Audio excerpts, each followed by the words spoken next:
Hello everyone, my name's Stonesy Boy and welcome back to Reading with Stonesy. Today we are reading pages 81 to 100. Jump for tickets. It's been a while since I last read, so I'm sorry if some of the voices I give to the characters are a little messed up or mixed up. Also, I've been having a bad throat allergy and stomach allergy for the past couple days, so, that's pretty much an issue as well. So, without further ado, let's begin. Colton imagined himself dressed in black, moving smoothly and silently, breaking into Freddy's under the cover of night like a character in a movie. A little shiver of excitement ran through him. Tools in hand, Colton left through the front office, where Uncle Mike was setting up with a customer. "Thanks for letting me use your stuff, Uncle Mike." "No problem," Uncle Mike said. He slipped Colton a $10 bill from the cash register. Colton's apprenticeship wasn't a paid position, but it wasn't rare for Mike to hand him a little bit of cash. "This is for doing a good job lending me a hand today. And hey, if you need any help with that project, just let me know." Colton smiled as the thought of asking Uncle Mike to help him break into Freddy Fazbear's to fix the ticket pulverizer. "Thanks, but I think I'd better handle this one on my own." Colton had decided that Saturday night, the next time his mom worked an 8 to 8 shift, would be perfect for the heist, as he had come to call it, but now it was a Saturday afternoon, and he had just hit a major stumbling block. Colton had gotten to the right tools from Uncle Mike. After lots of sketching and planning, he was pretty sure he knew what was needed to re-rig the ticket pulverizer, but there was one obstacle he hadn't thought through. He didn't know how to sneak into the building. Sure, he had pictured himself in a black shirt and black pants and a stocking cap, creeping around like a cat on the prowl. He had even pictured himself dodging lasers from the security system like he had been seen in a movie once. But he didn't know how to get past the locked doors of Freddy Fazbear's. If he tried to pick a lock, surely an alarm would sound. If he tried to break the glass, an alarm would also sound. And if you get busted for vandalism, Colton wanted to get into Freddy's to right a wrong, not to cause trouble. But he certainly didn't want to do anything to land himself in juvenile detention center. Colton was playing Hammer of Odin and trying to relax so he could think clearly. His character was low on strength and weapons at the moment, so when a potential enemy came visible, Colton had moved his character into a cave to hide from danger. That's when light switch turned on in Colton's brain. He wouldn't try to break into Freddy's after close. He would hang out in Freddy's when it was open, like he did a lot on Saturday nights, but when it got close to closing time, he wouldn't leave. He would hide. He would stay hidden until the employees had cleaned up the place and shut it down, and then he would come out and repair the ticket pulverizer. By dinner time, Colton was filled with nervous excitement. He sat across from his mom at the table, not making eye contact with her and toying with his food. The fluttering in his stomach seemed to be coming from something much stronger than butterflies. "You're not eating much," Mom noted, looking over his plate. "Spaghetti and meatballs is usually your favorite. I even made extra thinking you'd be at least go back for seconds or maybe thirds." "Yeah, I know," Colton said, rolling a meatball across the plate and fork. The spaghetti's great. I just don't have much of an appetite." His mom knitted her brow in concern. "Well, that's certainly not like you. You're not coming down with something, are you? There's a nasty stomach bug going around. People have been coming into the ER with it all week. It's easy to get dehydrated when you can't keep anything down." "I don't know," Colton said. "I guess I do feel a little tired." Colton wasn't tired at all, but it struck him being sick might be a useful alibi. He yawned and stretched in what he hoped was a convincing display of fatigue. His mom said. "Well, if you don't feel any better, maybe you shouldn't go to Freddy's tonight. Being in a closed space with all those germy little kids certainly won't do your immune system or everyone else's any favors." "True," Colton said, shuddering a little at the thought of all those little kids' germy paws touching every surface that they could reach, spreading disease like rats during the Black Plague. "If I don't feel better later, I'll stay home," he said, even though in his mind he was already at Freddy's dismantling the ticket pulverizer. "Good," his mom said, toying spaghetti on her fork. "And if there's any kind of emergency, like if you were to get too sick to stay alone, call me at the 3rd floor nurse's station." "I will, Mom. Thanks." Once his mom left for work, Colton changed into a black cargo pants, which were perfect since they were dark-colored but would also hold all his tools. The only problem was the tools were so heavy. Once they were put in his pockets, his pants immediately fell down. This, he decided, was probably not the best way to avoid calling attention to himself. He grabbed a belt from his closet and secured it tightly around his waist. He tucked his phone into his back right pocket, and then the $10 bill Uncle Mike had slipped him for helping in one of his many other pockets. He felt afraid but also excited, like when he was about to go on a roller coaster. One thought that especially gave him pleasure was the idea of getting tons and tons of tickets, while Aiden, his annoyed little friend, got none. Aiden's disappointment would only add to Colton's joy. Why did the kid have to be happy all the time? Even when Aiden was a baby, he'd been all smiles. Babies are supposed to cry. Crying was normal. But it would be great if he could see his stupid cousin shed some tears for once, just like it would be great if Colton could come out a winner for once in his life. He locked the door behind him and started to walk to Freddy's. Freddy's was the usual riot of lights, sounds, and scurrying squeakers. It was 2 hours until closing time. Just act casual, Colton told himself. The best plan, he decided, was to lie low, play games, and try not to interact with the Freddy's employees. The more he would blend in, the better. He played the ball drop and the coin pusher a few times, rolled up the tickets he won into tight spools, and stuffed them in his cargo pants. As the clock crawled nearer to the closing, he camped in the skee ball section. For some reason, perhaps because wooden balls in the hands of toddlers were a safety hazard, the little kids tended to kept away from the skee ball area. Instead, this section was mostly occupied by dads killing time, who, Colton was sure, wouldn't notice him. Playing a few rounds of skee ball seemed like a good way to win a few more tickets while keeping a low profile. Before too long, a recorded Fazbear voice boomed over the intercom.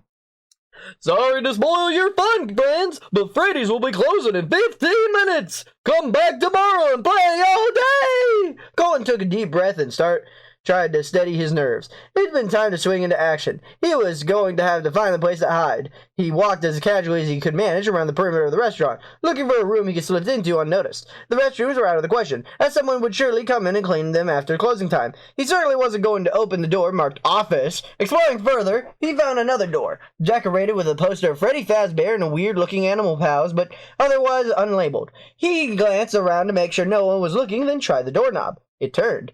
As quickly and smoothly as he could, he opened the door and slipped behind it. Ninja, he thought to himself. Colton found himself in a small storage room illuminated by a single low-wattage light bulb. There was a rack of mops and brooms, large yellow plastic buckets on wheels, and were lined up against the nearest wall. In front of the back wall was a tall gray metal cabinet and double doors. Could he hide inside the cabinet? Colton opened the doors. The cabinet was lined with shelves and stocked with cleaning supplies, and rolls of paper towels and toilet paper. There was no room to hide. But then Colton noticed that the cabinet was not resting against the wall, but was instead a few inches away from it. If he stood straight, he held his breath. Could it be possible for him to hide behind the cabinet? It was worth a shot. Colton took a deep breath, sucked in his stomach, and stood his back flat into the wall. Inching sideways, he squeezed himself into the narrow space behind the cabinet. He had to turn his feet slightly sideways to make him fit. His grandmother was always telling him to stand up straight. Right now, he was standing straighter than he ever stood. His spine pressed against the wall. The back of the cabinet net was touching his chest, and if he hadn't sucked in his stomach, it would be touching him there too.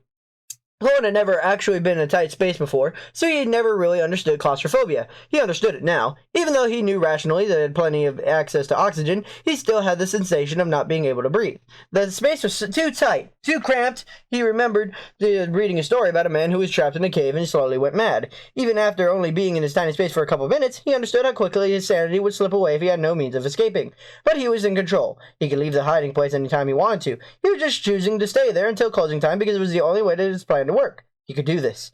And he had to admit to himself that it was an excellent hiding place. He surveyed all the dust bunnies he was sharing a space with and stifled a sneeze. Even if they were the sneeze-inducing, the dust bunnies were evidence that no one had moved this cabinet and swept behind it in a long, long time.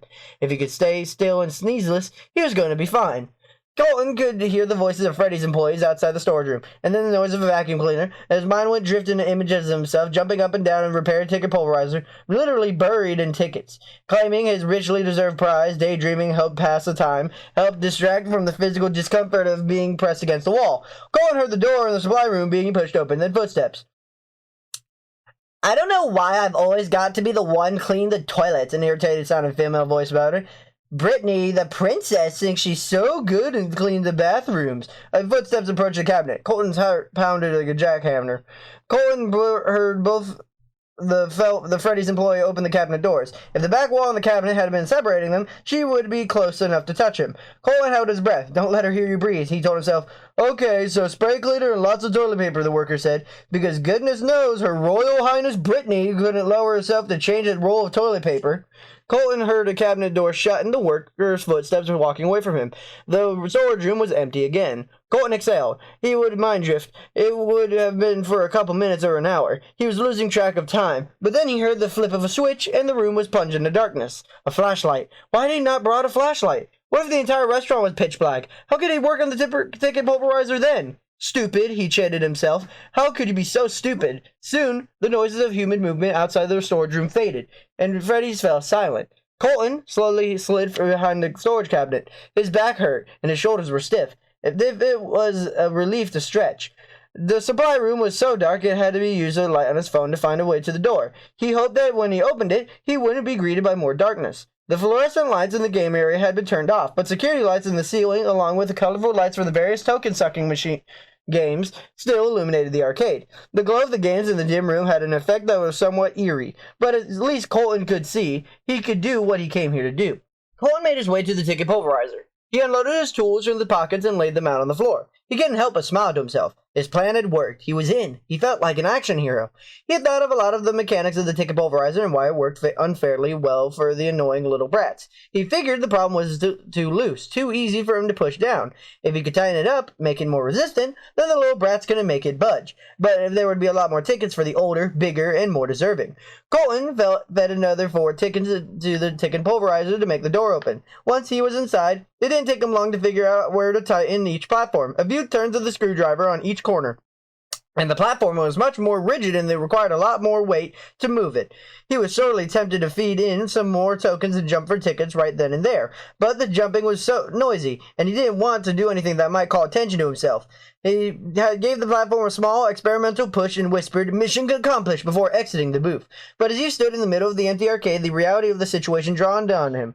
His mission wasn't totally accomplished. He still needed to get out of Freddy's. He had spent so much time planning out how to get into Freddy's and work on the pulverizer that he'd forgotten to plan how to get out. He had no exit strategy. Colton looked around the doors marked exit. He was sure each of them were equipped with a security alarm. He scanned the room frantically. Maybe there was a back door he could use. Maybe in the kitchen. He walked through the dim hallway and pushed open the door to the kitchen. It was pitch black, and he held up his phone to light his way past the huge ovens and cooktops.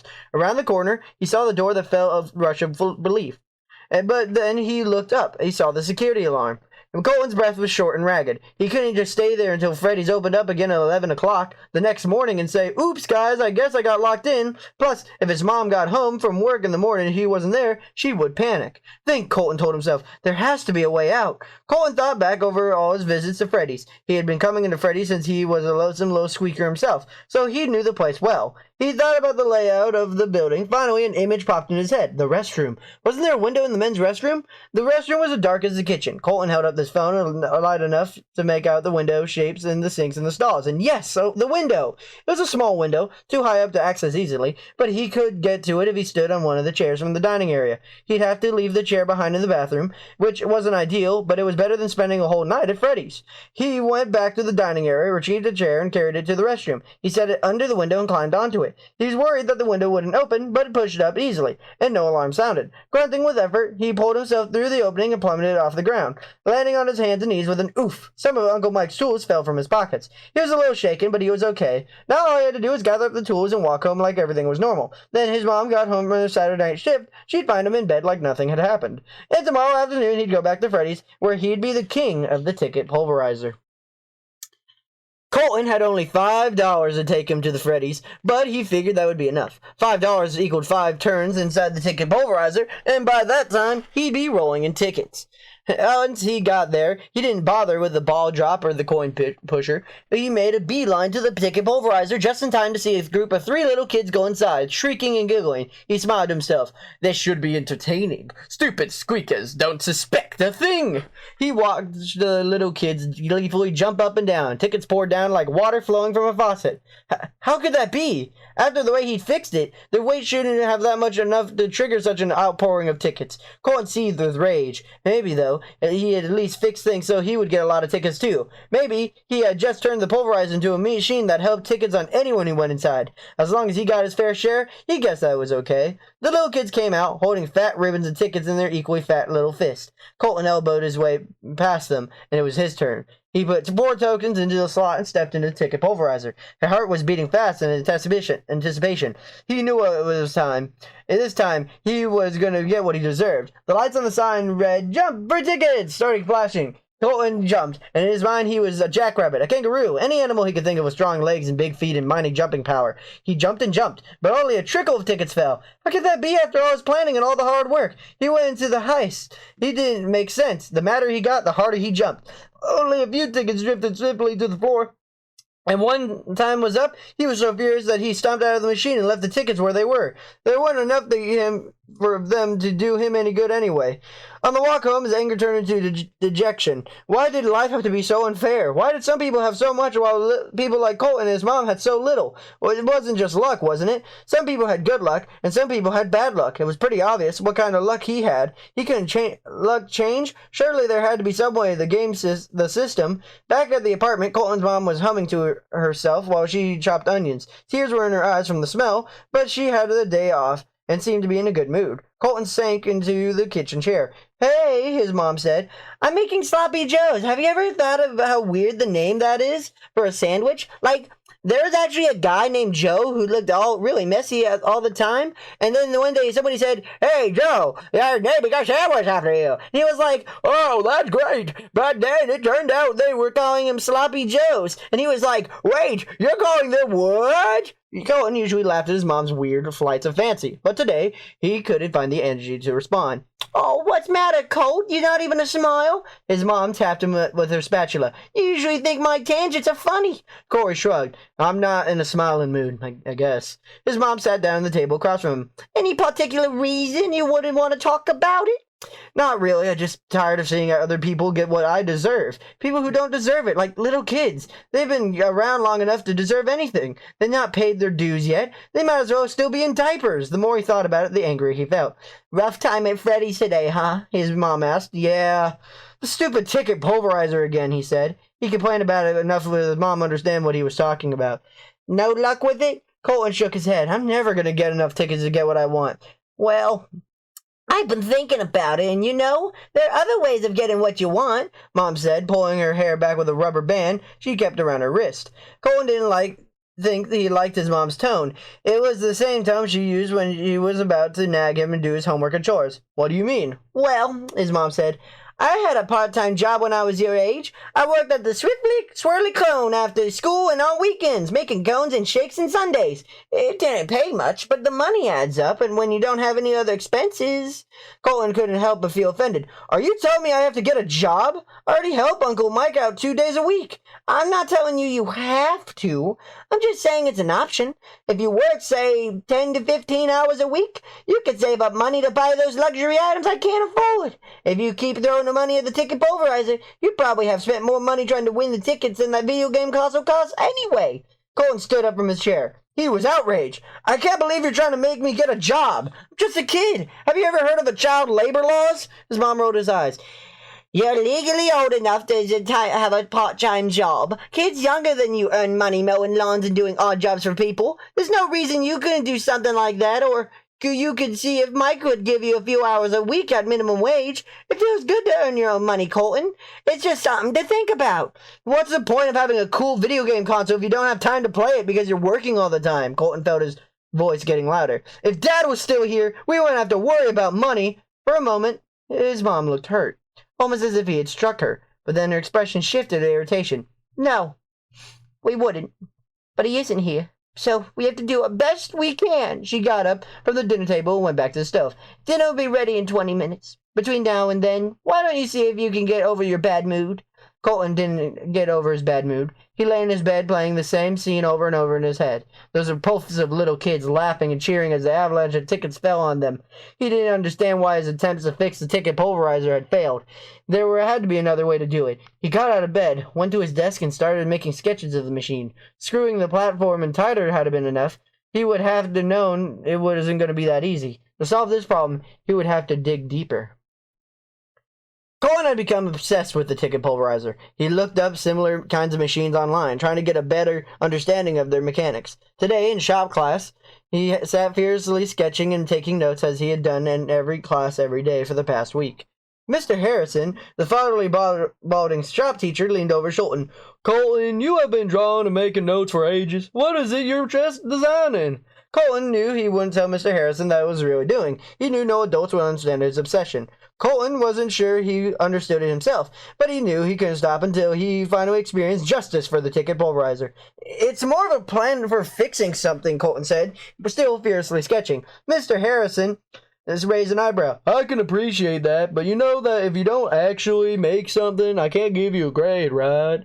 Right, Colton said, not looking up from his notebook. He relieved when Mr. Harrison walked away from talk to the other kids. He didn't stare if he got a grade or not. Right now, anything that didn't pertain to the ticket pulverizer felt like an unneeded interruption. That night, Colton brought his notebook with him to the dinner table. He sketched and wrote notes between bites of meatloaf and mashed potatoes and peas, which, due to his distraction, he didn't even really taste.